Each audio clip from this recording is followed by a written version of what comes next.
जो ये काला जादू है ना, तो क्या ये काला जादू रात को ही होता है? नहीं, काला जादू दिन में भी हो सकता है। अगर आप अपने ऑरा को स्ट्रांग रखते हैं ना, तो वो काला जादू आपको इम्पैक्ट करेगा ही नहीं। हुँ, आप अपनी एनर्जी बॉडी को इतना स्ट्रांग कर लो कि वो बाहर आपकी बॉडी तक पहुंचे ही नहीं।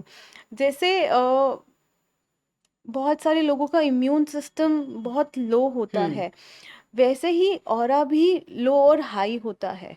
हुँ। अगर आपका ऑरा पॉजिटिव है और स्ट्रांग है, तो वो एनर्जीज आपको इम्पैक्ट नहीं करेंगी। जैसे किसी का ऑरा जो है वो इतना स्ट्रॉन्ग नहीं है, तो वो एनर्जी हीलिंग के थ्रू अपने ऑरा को स्ट्रॉन्ग कर सकता है?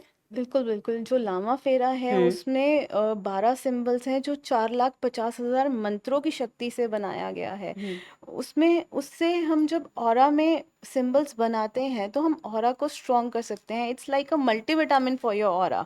हुँ। जैसे बॉडी के लिए मल्टीविटामिन्स हैं, वैसे ऑरा के लिए मल्टीविटामिन है लामा फेरा।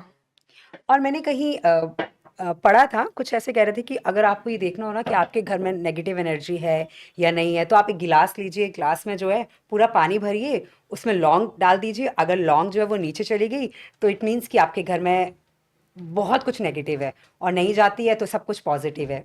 ये इस बात में कितनी देखिए, सच्चाई है? लौंग, नींबू और नारियल ये कुछ ऐसी चीज़ें हैं जिनकी वाइब्रेशन बहुत ज़्यादा स्ट्रांग होती है, और ऐसी छोटी छोटी चीज़ों से हम एनर्जीज नाप सकते हैं। लेमन से भी हम नाप सकते हैं, हल्दी की गांठ से नाप सकते हैं। अगर किसी को लगता है कि मेरे ऊपर ब्लैक मैजिक हुआ है या नहीं हुआ है, कन्फ्यूजन है, तो वो एक हल्दी की गांठ ले, अपने पिलो के नीचे हफ्ते तक रखे। हम्म। अगर वो हल्दी की गांठ ब्लैक या ब्राउन हो गई है, तो उस इंसान के ऊपर ब्लैक मैजिक का इम्पैक्ट है। जब शादी होती है ना, तो वो ये बोला जाता है कि जब लड़की को हल्दी लग जाती है तो उसको बाहर नहीं जाना होता, उसको बोल देते हैं कि आपको बाहर निकलना ही नहीं है।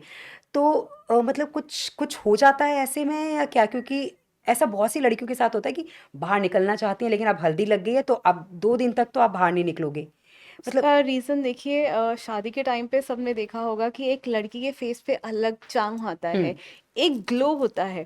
जब आपके पास एक वो चार्म है, तो बहुत लोग अट्रैक्ट होते हैं आपकी तरफ। और अगेन, आपको नहीं पता कोई आपको अच्छी नज़र से देख रहा है या बुरी नज़र से देख रहा है।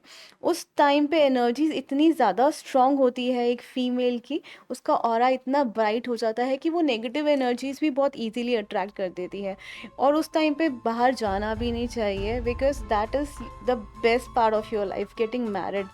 सो आई विल रिकमेंड कि आप उस टाइम पे बाहर ना ही जाएं, क्योंकि आप लाइफ में एक नई शुरुआत करने जा रहे हैं, और आप नहीं चाहेंगे कि आप एक नेगेटिव एनर्जी के साथ वो शुरुआत करें।